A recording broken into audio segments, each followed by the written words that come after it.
Continuando con las actividades, tenemos la presentación del libro Epistemología Indígenas. Nos acompañan Vianney Paola Sánchez López, Gabriel Herrera Salazar, Sergio Sarmiento Silva, Juan Mario Pérez Martínez. Bienvenidos. Muy buenas tardes, muchísimas gracias por acompañarnos en la Feria del Libro de Ciencias Sociales del Instituto de Investigaciones Sociales de esta Universidad Nacional Autónoma de México. Y bueno, esta es una presentación de una novedad editorial del Programa Universitario de Estudios de la Diversidad Cultural y la Interculturalidad, el PUIC, que además de extenderles la más cordial bienvenida, quiere hacer una franca y una sincera y gran felicitación al Instituto de Investigaciones Sociales, pues que está de manteles largos celebrando sus primeros 95 años de existencia, ¿no? Así es que desde este programa universitario expresamos nuestras más sinceras felicitaciones al instituto, recordando que la fundación de este Instituto de Investigaciones Sociales ocurrió en el rectorado del doctor Ignacio García Telles, y entre sus directores han destacado pensadores como Alfonso Caso, Miguel Otón de Mendizábal, Manuel Gamio, Pablo González Casanovas, por mencionar solo algunos, ¿no? Y para nosotros es verdaderamente un honor participar en esta Feria del Libro de Ciencias Sociales. Estamos acompañando y participando en esta feria desde hace ya algunos años, así es que esta mención es simple y sencillamente para hacer una más cordial felicitación. Y en este tenor, el día de hoy nos acompañan la maestra Vianney Sánchez López, el doctor Gabriel Herrera Salazar, coautores de esta obra, y para comentarlo nos acompaña el doctor Sergio Sarmiento Silva, gran amigo del programa universitario desde que era Programa Universitario México Nación Multicultural y ahora Programa Universitario de Estudios de la Diversidad Cultural, aliado fundamental en diversos procesos del programa. Sergio, muchas gracias por estar con nosotros. Y bueno, sin más preámbulo y a continuación para dar inicio a los comentarios de esta obra, de esta novedad editorial, voy a presentar a la maestra Vianney Paola Sánchez López, quien es filósofa vinizá y docente del Istmo de Tehuantepec, actualmente doctorante en Filosofía de la Ciencia por esta universidad. Además, integrante de la Asociación Filosófica de México y de la Red Mexicana de Mujeres Filósofas. Durante el 2022, como promotora de los derechos de las mujeres indígenas y afromexicanas en el Instituto Nacional de Pueblos Indígenas, el INPI, colaboró en la organización de encuentros y brindó acompañamiento técnico en la realización de diagnósticos participativos de las casas de la mujer indígena. Su principal campo de investigación académica es la epistemología social, además de cómo las poblaciones silenciadas producen saberes colectivos y capacidades para el cambio social. Es autora del capítulo Rumbo a una agenda para la epistemología intercultural a partir de la reconstrucción del pueblo Asunción Ixtaltepec, Oaxaca. Maestra, tiene usted el uso de la palabra. Muchas gracias. Padiuji Bisana Nevendaka. Zedania Tidiuji Sti Kabinisa. Es un gusto estar aquí con ustedes en la UNAM, que es mi segunda casa, y estoy muy agradecida no solo con el PUIC, sino también con el Instituto de Investigaciones Sociales. Creo que no es casualidad que estemos aquí hoy con esta obra que aborda con agudeza los vínculos entre conocimiento, poder e identidad, que son también temas que les interesa a los investigadores sociales.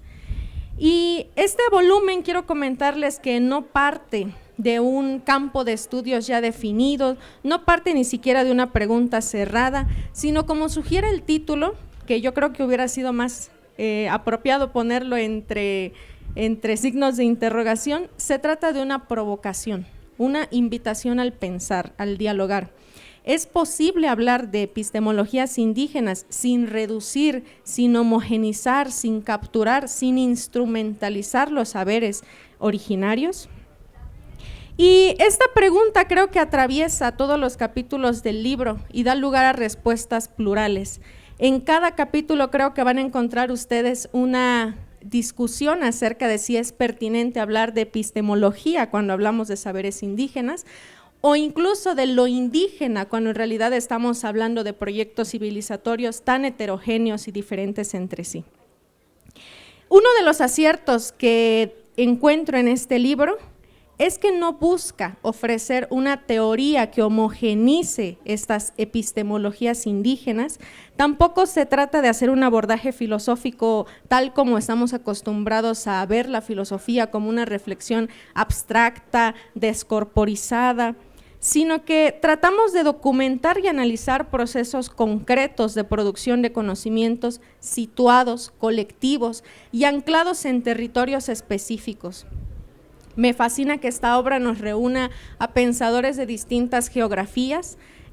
Una de las cosas que mencioné en la primera presentación del libro es que aunque mi adscripción no aparece, soy zapoteca de la planicie costera, que es un pueblo muy diferente a los zapotecos de la sierra de Oaxaca. Y aparecemos dos autores con esas adscripciones, Jaime Luna, un hermano zapoteco serrano, y yo, zapoteca de la planicie costera. Y bueno, asimismo aparecen otros autores con distintas adscripciones y desde otras geografías. Y bueno, cuando me invitaron a colaborar en esta obra me pareció que era una ocasión especial para poder sacar del baúl algunas reflexiones que había tejido durante el terremoto del 2017, del 7 de septiembre, que afectó gravemente al istmo de Tehuantepec. Tuvo como epicentro la heroica ciudad de Juchitán de Zaragoza, Oaxaca, y me concentré en uno de los pueblos a los que más amo y que más me duele, donde además he echado mi raíz, Asunción Ixtaltepec. Y traté de reflexionar no desde la perspectiva de esta filosofía muy alejada de la práctica viva, tampoco desde la perspectiva técnica, ¿no?, de la ingeniería o de la arquitectura, sino traté de ver en las prácticas de reconstrucción, de reparación del tejido social, del sanar el dolor del terremoto, procesos epistémicos que revelan tensiones entre las formas de conocimiento situado que tienen los pueblos zapotecas y las lógicas gubernamentales de gestión del desastre. Y entre las cosas que propongo en este capítulo es pensar el tequio en una dimensión no solamente afectiva y comunitaria, sino en una dimensión que refleja un tipo de racionalidad colectiva, que articula conocimiento técnico, conocimiento acerca del cuidado y acerca del ejercicio de la autonomía. El tequio, como nosotros lo entendemos, es gendalizá, es la hermandad, el trabajo en común, no remunerado, que además nos recuerda nuestras relaciones de interdependencia entre todos. Y el tequio en esa ocasión, en el 2017, hizo posible la reapropiación de técnicas tradicionales de construcción, especialmente en Asunción Ixtaltepec, que es un pueblo distinguido por su sabiduría ladrillera. Fue una oportunidad para que las mujeres que no tuvieron acceso a los fondos de reconstrucción o que tuvieron muchas barreras para acceder a ellos, tomaran el barro y lo trabajaran en conjunto con algunos expertos que las asesoraron, pero primordialmente ellas fueron las que comenzaron a explorar, a trabajar con laboratorios al aire expuestos, ¿no?, bajo el sol. Comenzaron a refabricar los tabiques, a validar otras formas, otras técnicas reconstructivas. Y sin embargo, también creo que algo que nos deja como lección lo ocurrido en Asunción Ixtaltepec y en muchos otros pueblos después del sismo, es que se sigue operando bajo supuestos de la incapacidad epistémica hacia los pueblos originarios, porque se ignoraron los censos ciudadanos que se realizaron, se impusieron criterios de demolición sin pertinencia cultural y se desestimaron, así en términos generales, la capacidad que tenía el propio pueblo para participar en el diseño de su reconstrucción. Así que el pueblo Vinillati, por presiones externas a la voluntad popular, se vio forzado a adoptar una política de demolición, sin posibilidad de apuntalar las ruinas de nuestro patrimonio arquitectónico, lo cual condujo a una pérdida incuantificable, que no solamente se traduce en términos de casas caídas, sino a un auténtico epistemicidio. Y bueno, creo que identificar todos estos aciertos, errores, volver a andar sobre el camino que ya andamos, nos permite hacer una reflexión dolorosa, pero necesaria para empezar a ver otras líneas de actuación que puedan revertir la pérdida de saberes originarios y que promuevan además acuerdos interculturales para ejecutar proyectos de reconstrucción en territorios indígenas afectados por desastres.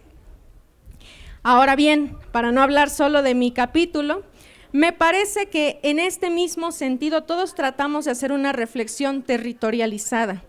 Y me parece que epistemologías indígenas es también una invitación a revisar críticamente las categorías con las cuales trabajamos y con las cuales se produce conocimiento en las ciencias sociales. Desde luego que esta obra no agota el tema que nos convoca, pero sí contribuye a descentrar la mirada. Nos recuerda que no es suficiente con incorporar las voces de académicos y académicas indígenas, sino que lo que está en juego es una transformación más profunda de los marcos epistémicos que sostienen nuestras disciplinas. Y me atrevo a decir también que todos los autores coincidimos en que esa es una diferencia radical entre lo que consideramos la epistemología, refiriéndonos a una teoría del conocimiento bastante abstracta y universalista, y estas otras formas de epistemologías en plural que nos esforzamos por articular arraigadas a proyectos políticos que conjugan deseos, afectos, ámbitos de la existencia terrenal y muy corporales que han sido temidas por los autores más consagrados del canon filosófico. Así que creo que este libro es importante no solo para quienes trabajamos temas de diversidad cultural o pueblos originarios, sino para cualquiera que se tome en serio la pregunta acerca del conocimiento y su legitimidad. En un momento histórico en el que estamos, en el que los procesos de despojo y criminalización se agudizan, pensar desde los territorios, desde las memorias colectivas, desde los proyectos políticos que encarnan estas epistemologías que trabajamos, ya son formas concretas de resistencia.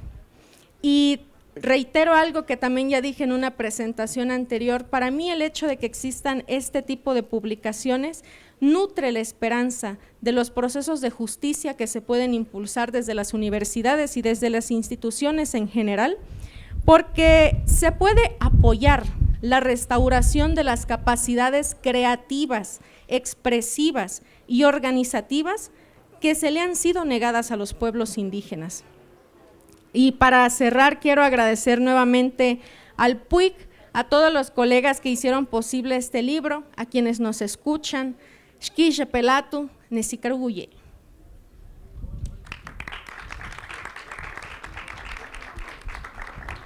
Muchísimas gracias a la coautora de este texto, Vianney Paola Sánchez López. Abres muy fuerte, Vianney, nos colocas inmediatamente en un piso de referencia muy importante, ¿no? A mí me gustaría, por ejemplo, hacer una reflexión en torno al tequio, los que somos de Oaxaca, y bueno, no solamente Oaxaca, la Mixteca, la región de la Cañada, el Istmo, evidentemente, este trabajo comunitario no remunerado, pero que es un trabajo que construye comunidad, y es un medio en donde desde niños, por ejemplo, estamos ahí y vamos aprendiendo cómo es el trabajo comunitario, vamos aprendiendo los límites de la comunidad, pero no solamente los límites territoriales, sino también los límites conceptuales de la comunidad, vamos viendo los lugares sagrados, los lugares pesados, los lugares para las peticiones, los lugares bienaventurados, ¿no? Esta serie de aspectos, y colocas un punto muy importante desde mi parecer, ¿no? Revisar las categorías mediante las cuales se construye conocimiento en las ciencias sociales, ¿no? Somos comunidades, evidentemente, resultado de un conocimiento muy vasto, de un conocimiento que, por ejemplo, en la zona de la Mixteca Alta, donde se teje sombrero, se transmitía en las cuevas, ¿no? En las cuevas, ¿por qué? Porque es ahí donde la palma se mantiene húmeda y es ahí donde la palma se puede tejer sin quebrarse, y por lo tanto es ahí donde la plática se escucha, ¿no? Vamos escuchando a los abuelos, vamos escuchando a los sabios, vamos escuchando cómo es una petición de lluvia, pero también cómo se resolvió determinado problema, pero también cuáles son los problemas con las comunidades vecinas, cómo se han resuelto, la cuestión del agua, la cuestión de si un animal entró al daño, pero sobre todo también cómo construir comunidad con las comunidades con las cuales compartimos región, compartimos límites, compartimos tradiciones, ¿no?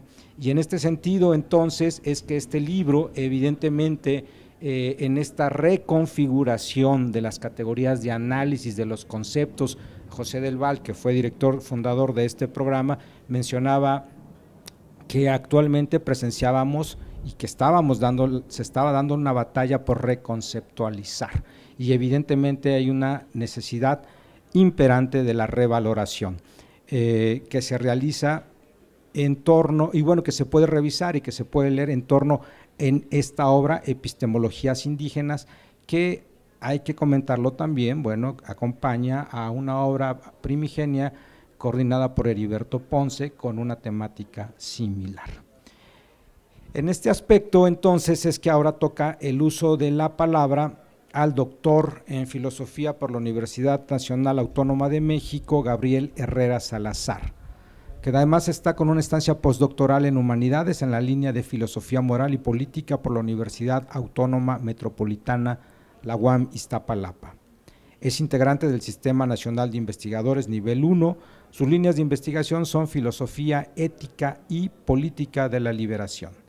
Se ha desempeñado como docente y su trabajo ha estado dirigido a los jóvenes. Además, es autor de los libros Vida Humana, Muerte y Sobrevivencia, Ensayos Heréticos, Metodología de la Liberación para las Ciencias Sociales y Curso Básico de Filosofía, entre otros.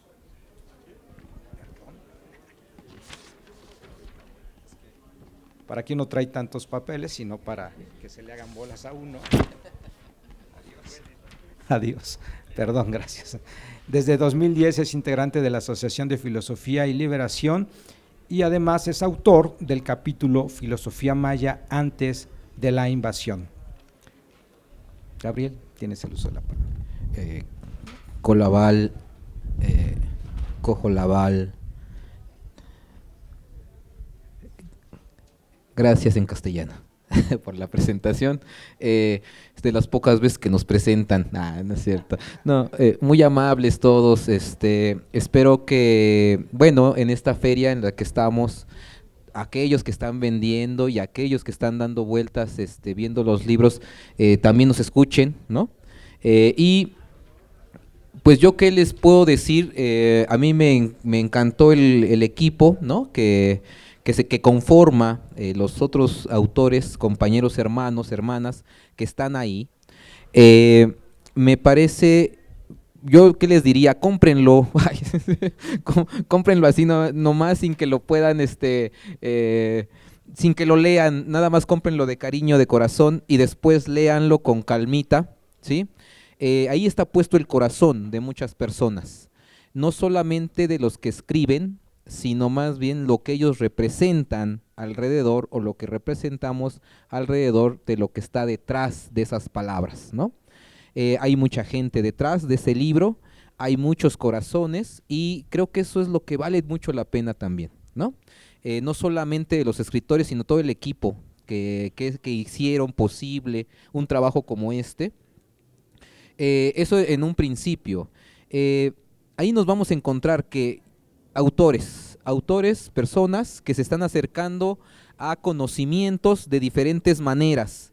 Se empieza a acercar de a poco, tratar de descubrir y decirle, porque una de las discusiones que está de fondo y que ha estado durante muchos años de fondo es, ¿realmente existe conocimiento en los pueblos originarios? ¿No? Porque la descalificación viene desde hace muchísimo tiempo. No. En las academias no estamos tan acostumbrados a creer eso, ¿no?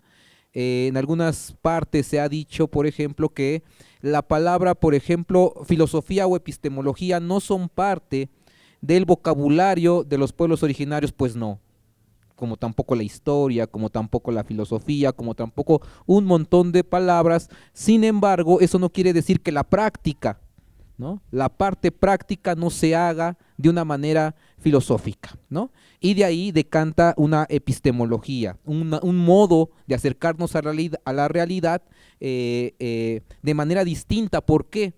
Porque detrás hay una construcción. Este es el planteamiento que digamos que está plasmado en el escrito que se presenta aquí, es que hay un núcleo, una estructura última, y esa estructura última es dada culturalmente. Y esa estructura que tenemos en la conciencia, en las neuronas, en nuestra manera de pensar, tiene que ver con una cultura que fue puesta culturalmente, pero no ayer o antier por nuestros papás solamente, sino milenariamente, ¿no? Es una cultura que viene resistiendo. Esta estructura es tan profunda como una raíz de un árbol, pero no de 500 años, ¿no? Estamos hablando de muchísimo tiempo. El paso por Bering de los pueblos en este continente, aproximadamente, dicen los arqueólogos, es de 30,000 antes del presente. Y desde ese tiempo hasta acá se ha venido construyendo esos núcleos de cómo ver la realidad.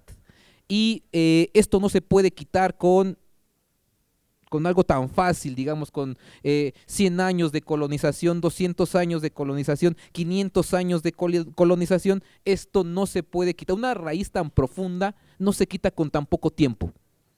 El punto es que lo que sí hay es un racismo y una exclusión, ¿no? Si no hablas castellano, entonces hablas como perro, ¿no? Yo traigo el Dios verdadero, tú no.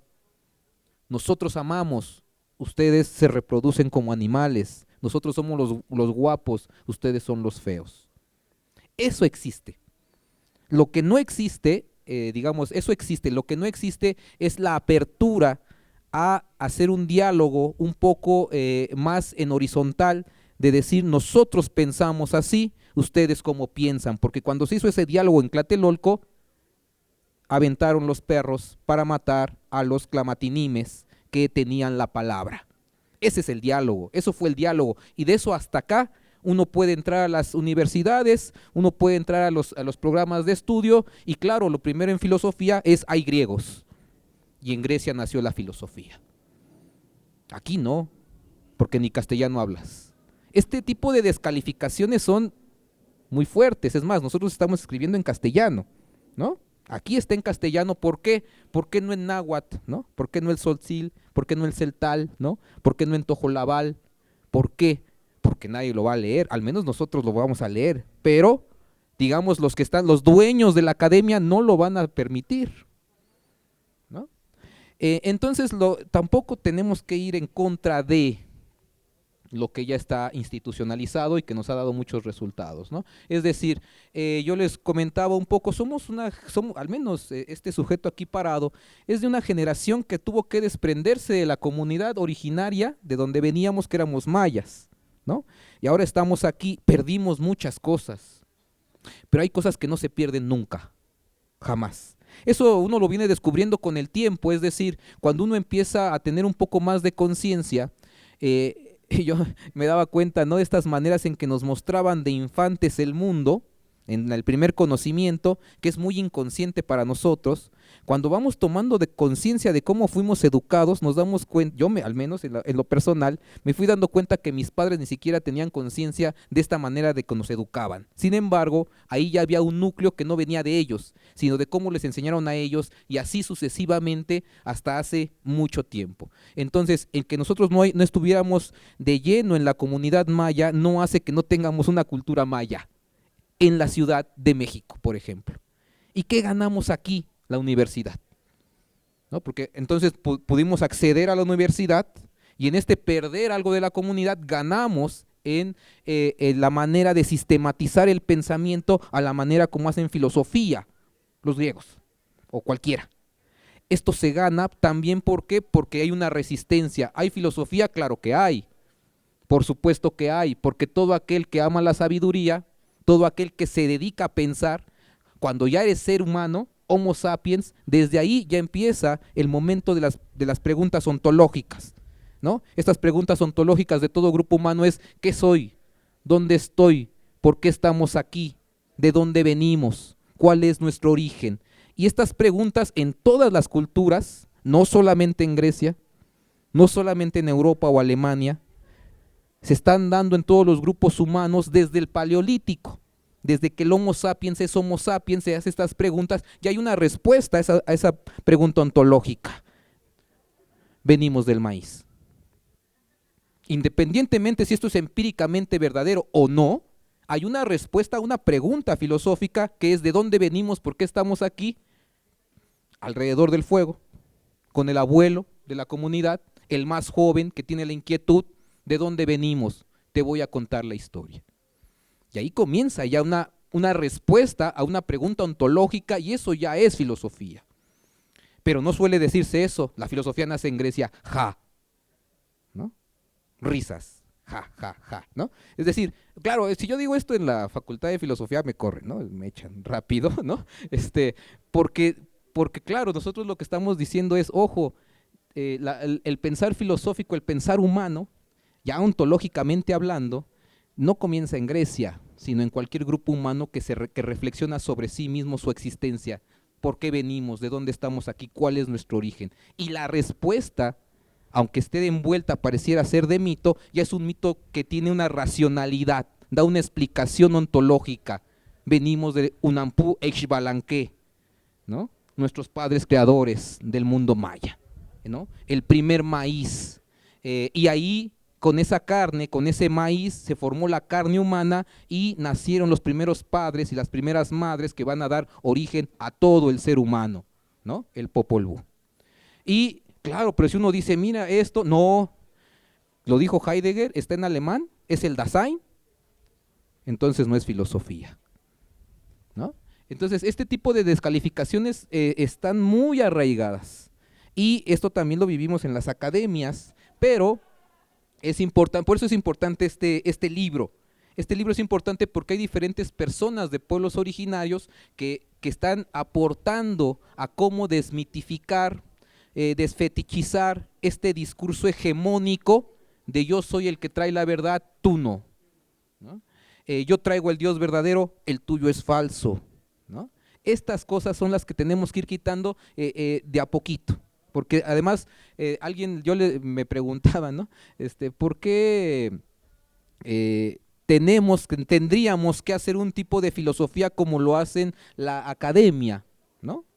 Y nosotros decíamos, bueno, para empezar, nosotros conocemos nuestra propia cultura. No nos hace falta, no estamos preguntándonos si somos otziles o celtales, ya lo somos, es un modo de ser. No hace falta preguntarnos eso. Pero hay mucha gente que quiere entender este mundo. Entonces esto es un diálogo intercultural.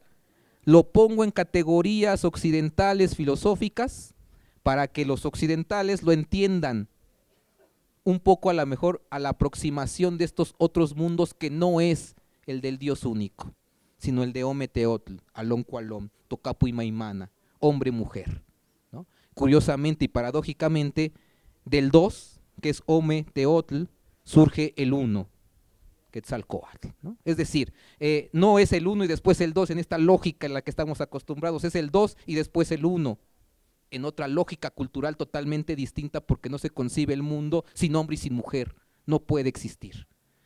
Entonces cuando hay el Dios único es totalmente irracional, el Dios único, o existe un hombre y una mujer o no existe nada. Este es el principio de más fundamental ontológico, ¿no? En algún momento decía esto porque en la casa siempre nos decía, cuando teníamos una cuestión muy infantiles, ¿no? ¿Qué es la puerta, ¿no? El esposo del puerto, decía mi madre, ¿no? ¿Qué es la piedra, el esposo del piedro? Siempre era su parte masculina y femenina, en todo momento, en todo momento. Esto lo venimos descubriendo después, ya cuando tomamos conciencia de nuestra estructura cultural. Y esto que nos estaban enseñando no estaba otra vez en la comunidad, estaba acá. Es decir, el núcleo de la cultura está introyectado y no es tan fácil quitarlo, porque esto viene en las prácticas cotidianas. Sí, ya está en las prácticas cotidianas este mundo del que estamos hablando, pero no lo hemos podido tematizar filosóficamente, que esta es la idea, ¿no?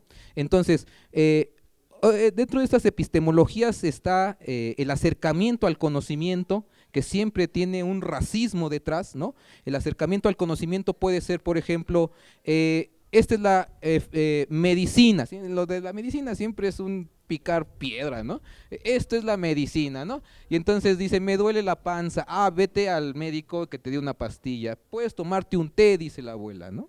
Puedes tomarte tal té porque mira, nosotros conocemos las plantas, y cuando uno va y dice al grupo cualquiera, me voy a tomar un té porque dice mi abuela, no, eso es premoderno, eso es ignorancia, eso es no saber, ¿no? Esto es en el caso más físicos, pero en casos ya más, ¿cómo ponerlos? Más espirituales, es peor aún, todavía es peor, ¿no? Es decir, alguien se empachó, dicen, ¿no? Y está enfermo del estómago, vas al médico, te van a dar pastillas, lo que sea, y vas con la señora que sabe desempachar, le hace el desempacho y se le quita. ¿Por qué? No hay ninguna comprobación empírica de todo eso, y sin embargo es un conocimiento ancestral que se sigue practicando y funciona, pero eso no entra en las academias. Eso es conocimiento inválido, epistemológicamente no es válido porque yo digo que no es válido, ¿no? Todo el conocimiento de las plantas, ¿no? Es un conocimiento ancestral, milenario, que está ahí y que hoy se ha demostrado que sigue funcionando, o sea, lo seguimos practicando. Y eso no quiere decir que neguemos la medicina occidental, también hay que hacerlo, también hay que tener los avances de la ciencia y de la modernidad, pero no negando a lo otro, porque siempre es lo mío sí, lo tuyo no. ¿Sí? Yo soy el verdadero, el tuyo no, ¿sí? No sé, me estoy pasando de listo, ¿verdad? 3 minutos. Si me dan la oportunidad yo puedo hablar. Me gusta estar aquí entre ustedes, quiero que piensen que todos los que estamos acá son gente que viene de estar intentando mostrar que tenemos diferentes maneras de acercarnos al mundo. Voy a poner el último ejemplo y con esto me callo, ¿no? Para que mostremos. Estaba el otro día dialogando ahí con unos marxistas ortodoxos y duros, ¿no? Y hay cosas, si estuviera el señor Marx aquí entre nosotros, no sé cómo lo podría abordar, ¿no? Un sujeto que no ha estado en Alemania, o sea, yo, ¿no? Que no conoce muchas cosas. Y de pronto él hablaba, ¿sí? De algo así como la praxis, que era una cuestión de humano con humano, cara a cara, un intercambio, y la cuestión productiva, un objeto, ¿no? Y en la cuestión productiva es cuando me metí ahí a platicar con él un poco, porque siempre ve, por ejemplo, para hacer un producto, siempre hay una materia de trabajo. ¿Y qué es la materia de trabajo? Pues el árbol. Para hacerme una silla como esta, voy y me tiro el árbol, tras. ¿Por qué? Porque soy un sujeto frente a un objeto. Así es Kant, así es Hegel, toda la epistemología moderna es un sujeto frente al objeto, y el sujeto siempre es superior al objeto y por lo tanto lo puede manipular. Puedo hacer con él lo que quiera porque lo estoy inferiorizando, no está a la altura de la subjetividad, es un objeto y por lo tanto lo puedo romper, manipular, hacer lo que yo quiera, hacer un producto, o como Hitler, hacerle un jabón a los judíos, ¿no? Y entonces cuando uno pregunta, ¿así es la única manera de ver el mundo? Porque claro, si nosotros vamos a hacer una silla, primero le pedimos permiso al árbol, porque el árbol no es un objeto de trabajo, es la madre dadora, Pachamama, y como tal es una subjetividad que es superior a mi propia subjetividad y yo no puedo llegar a destruirla, aniquilarla. Se le hace por supuesto un permiso para que después es la misma silla, sí es la misma silla, pero hay una actitud totalmente distinta, y esto es parte de la epistemología de los pueblos.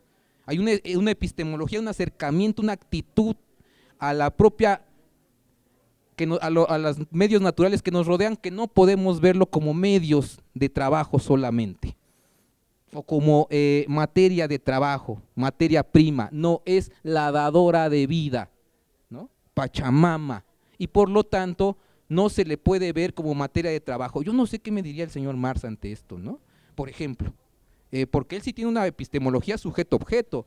Yo soy un sujeto, pero ese objeto no es un objeto, es parte de Pachamama, la dadora de vida. No la puedo, por eso la tierra no se vende, ¿no? A veces no se entiende eso, ¿no? ¿Por qué la tierra no se vende? Porque la tierra es nuestra madre, y si la vendo, estoy prostituyendo a mi propia madre. No es que me ofrezcan tanto dinero, es que simplemente no tiene precio para que la puedas pagar. No existe ningún capital para poder comprar esta tierra donde están todos mis ancestros debajo, miles y miles de años de historia, y quieren venir a ponerme un Tren Maya. Por favor, no se puede, la tierra no se vende. Y entonces la epistemología occidental siempre dice, estos pobres retrógradas, ¿no? Retrógradas del progreso, ¿no? Hay que darles educación porque no entienden que estas tierras son productivas para el país, ¿no? ¿De quién es ese país? ¿Por qué no respetan nuestros territorios? ¿Por qué no respetan nuestra cultura? ¿Por qué no respetan todo eso? Porque hay una epistemología occidental colonial que ven al otro como objeto. ¿Cuánto voy a sacar de Montes Azules, de las maderas de esa selva? Y para nosotros no es sacar dinero, es proteger lo que nos da vida, y eso no tiene precio, no hay ningún dinero que lo pague, y es por eso cuando no entienden la resistencia de la cultura. Hasta ahí me callo. Gracias.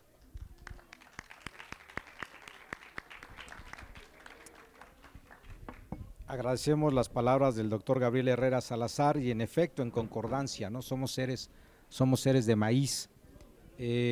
Nos planteas una suerte de reflexiones en donde evidentemente pues el pensamiento hegemónico, ¿no? El pensamiento hegemónico tan proclive en centros en donde también una lengua hegemónica, por ejemplo, ¿no? Si un artículo no se escribe en inglés, no se escribe en alemán, pareciera que no existe, incluso si se escribe en español, ¿no? En este aspecto hay mucho que decir en torno a la reflexión de los idiomas, de las lenguas originarias de lo que hoy es México, las 68 lenguas y sus variantes dialectales que se hablan en lo que hoy, que sobreviven en lo que hoy es este país. Un dato aportado por diversos investigadores, pero me viene a la mente la pensadora Ayuk Yasnaya Aguilar, que menciona que el Estado mexicano ha tenido más éxito eliminando lenguas indígenas en 200 años que 300 años de colonia, ¿no? Por ejemplo, eso es decir por lo menos algo. Y en este sentido, bueno, regresando un poco al texto, que es el motivo de presentarlo ante ustedes, pues este libro también de igual manera representa un cúmulo de investigaciones enfocadas, ¿no?, a visibilizar el pensamiento diferentes al imaginario colectivo eurocéntrico, ¿no? Pensamientos diferentes que también son distantes unos de otros, es decir, estamos acostumbrados a pensar que es indígena y todo lo indígena va en el mismo saco, pero ¿qué de común tiene alguien, un tzotzil, un tojolabal, con un serio, con un cora, por ejemplo, ¿no?, territorialmente hablando? Ya no hablemos tan solo de las lenguas o de las visiones. Y en ese sentido, este colectivo eurocéntrico, el libro realiza una crítica, me atrevo a mencionarlo así, en torno también a la cuestión de esta disociación del pensamiento eurocéntrico en torno a una idea de paradigma indígena, ¿no? Un paradigma indígena pensado también en reconociendo un movimiento social que va enfocado a una descolonización y que pues en torno a esto menciona que la autodeterminación atraviesa por la necesidad de sustentar a los pueblos y a la sociedad en torno a sus conocimientos propios. Y para cerrar esta presentación, vamos a dar la palabra al doctor Sergio Sarmiento Silva, quien es doctor en Sociología por la Facultad de Ciencias Políticas y Sociales de esta universidad, investigador de tiempo completo titular A de este Instituto de Investigaciones Sociales, ha sido director del Centro de Investigaciones y Estudios Superiores en Antropología Social en la ciudad de Oaxaca y coordinador del programa de investigaciones sobre Mesoamérica y el sureste en el Instituto de Antropología de la UNAM en San Cristóbal de las Casas, Chiapas. Es integrante fundador del Centro de Derechos Humanos de la Montaña de Guerrero, Tlachinolan, y también es autor y coautor de varios libros como Pueblos Indios y Quinto Centenario, La lucha indígena, un reto a la ortodoxia y Las voces del campo, política agraria en México en la década de los 80, entre otros, y como ya lo había mencionado yo también, un gran amigo, un gran aliado del Programa Universitario de Estudios de la Diversidad Cultural y la Interculturalidad. Sergio, por favor. Gracias. Sí, gracias, muy amables. Buenas tardes a todas y a todos.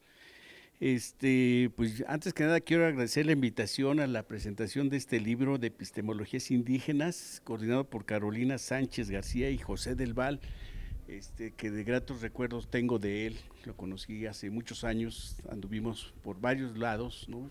Y trabajamos varias cosas que seguramente por allá por donde ande nos estará viendo y verá que apareció el libro finalmente, ¿no? Se nos adelantó José del Val, ¿no? Quiero empezar diciendo que el libro aborda un tema que sin lugar a dudas provoca ciertos resquemores a algunos colegas de la universidad, ¿no? O si no es que a muchos colegas de la universidad, especialmente aquellos que consideran que el único conocimiento científico, así denominado por la tradición europea y que arranca desde la cultura griega hasta nuestros días, es el conocimiento anglosajón que se ha impuesto primeramente desde Europa, yo diría que hoy desde Norteamérica. Me parece que cuando José del Val propuso la creación del programa universitario Nación Multicultural, yo creo que le dijeron que estaba loco, ¿no? Porque ¿cómo abrir en la UNAM un programa para, valga la expresión, y sin ningún dejo de discriminación, un programa para indios? Porque así se le vio.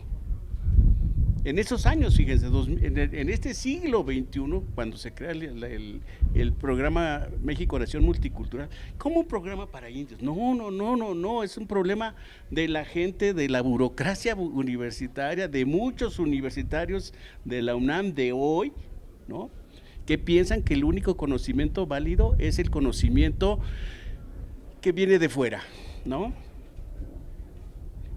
Y entonces, seguramente, cuando hablar de epistemologías indígenas, dices, ay, ¿de qué están hablando? ¿Cómo se ponen a hablar de epistemologías indígenas? El epistemi es de otra parte del planeta, no es de los indios. Y entonces, seguramente, este libro no va a provocar algunas problemas a algunos académicos, pero yo pienso que me invitaron para que yo lo promueva y diga que es un buen libro. ¿Por qué? Porque nos pone a pensar como universitarios que hay otras maneras de ver el mundo, que hay otras maneras de escribir sobre el mundo, aunque una crítica constructiva al libro es que escriben como escriben los de Occidente, digo, para que pase para el SNI, ¿no? Digo, el que no es SNI no existe en esta universidad. Es una crítica, ¿no? Que tienen que escribir y citar como lo establece el no sé qué programa o no sé, ¿no? ¿Por qué seguir eso? Si queremos romper con ellos, hay que romperles.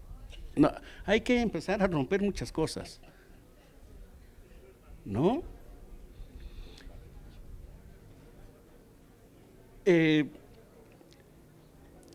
Y hablar de epistemologías en plural me parece sumamente acertado, porque no hay una epistemología indígena como no hay un pueblo indígena, sino que hay 60 y tantos pueblos, algunos dicen que 71, ¿no? Pero bueno, más allá o más o menos de cuántos son, hay epistemologías. El asunto es que aquí nos concentramos en este libro en el sureste. Pero ¿qué piensan los yaquis, los mayos, los cucapá, que están a punto de desaparecer, los quiligua, los paipai, los quicapús? ¿Qué piensan? Que son pueblos muy pequeños ya, que están a punto de desaparecer. Y cuando desaparece un pueblo se pierde un universo. Entonces, Epistemologías indígenas, muy buen título, porque efectivamente no hay una epistemología, hay epistemologías indígenas, y cada uno de los pueblos, como los mismos dicen, pues a mí no me llames mixteco, no, a mí llámame Ñusabi, los mijes, a mí ya no me digas mije, dime ayuk, ¿a poco a mí no me gustaría que me dijeran Pancho si yo me llamo Sergio, ¿sí? Bueno, a lo mejor Pancho es un buen apodo, pero yo me llamo Sergio, entonces no me digan de otra manera. Y los huicholes dicen que se llaman huiráricas, y los taramaras rarámuri, y los tarascos purépechas, y los tlapanecos mepa, y así me puedo ir para decirle a cada pueblo su verdadero nombre. Los tojolabales y todos los pueblos indígenas se sienten el ombligo del mundo, la verdad. Porque todos son de la palabra verdadera, ¿no? O los que hablan con la verdad, ¿no? O que vienen de la lluvia y vienen de una cueva. Son especiales. Si a mí me preguntan de dónde soy, pues yo de la Ciudad de México y no más, ¿no? De la ciudad del smog. Pero ellos tienen una capacidad de inventiva increíble. Entonces, ¿cómo entender a estos pueblos que se dicen de la palabra verdadera o los hombres verdaderos? A alguien que se dice que viene de la lluvia, o hace que el que viene de la cueva, o que sus ancestros le dijeran que encontrara un lugar que tuviera ciertas características, en fin. Entonces, son mundos sumamente complejos que yo puedo decir que son universos en sí mismos. Entonces, pero ellos tienen un gran problema. Uno de los grandes problemas es que tienen que escribir, hablar en una lengua que se les ha impuesto y una manera de ser como se les ha impuesto. Si esto se tradujera, si esto se escribieran en su idioma, no lengua, en su idioma, estoy seguro que muy pocos los hubieran comprado o estarían presentándose en alguna comunidad muy allá alejada y no en la UNAM. Hoy es el momento de que también pensemos que son pueblos subalternos, que han sido obligados a escribir. La escritura en el pasado, en el México prehispánico, no eran solamente pueblos ágrafos o de tradición oral, no, la manera de comunicar de los pueblos prehispánicos, en la que en los códigos, según los estudiosos, no solamente se leía, se actuaba, se escuchaba, se danzaba para decir o interpretar o hablar o traducir un códice. Y ese códice cada vez se tenía que replantear dependiendo de la etapa, del momento que tenía que explicar. Es decir, cuando se leía un códice era una especie de performance, dirían alguien hoy. Entonces, están obligados a escribir en nuestro idioma, a redactar como nosotros los académicos redactamos, a citar como se debe de citar y lo establece el SNI, a hacer un abstract, ¿no? Sin embargo, creo que la fuerza de los pueblos está haciendo que poco a poco los espacios anteriormente que estaban cerrados se vayan abriendo, y ya hay algunas universidades con mayor empuje que tienen proyectos que no son para indígenas, ojo. Las universidades culturales, por ejemplo, la de la veracruzana o la de las interculturales, que algunas estaban pensadas como para indígenas, pero no, o sea, es un problema de que el conocimiento de los pueblos originarios es un conocimiento propio, válido, que tiene una manera de explicarse a sí mismo y explicar a los otros también. No solamente es un conocimiento para ellos o de ellos. Eso yo creo que ellos están atrapados en esta lógica. Tenemos que entendernos nosotros, no, entendernos a los otros, ahora vistos desde los otros. Me parece que el libro es una buena invitación a romper esquemas.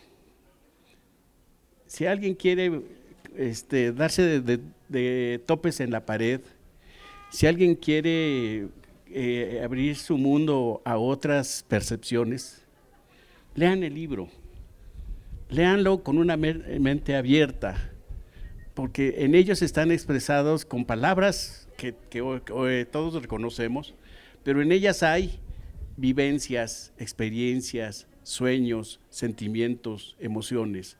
No son solamente palabras, no son solamente palabras. Es la vida de los pueblos escritas en este libro. Cómprenlo y van a ver que les van a gustar. Gracias.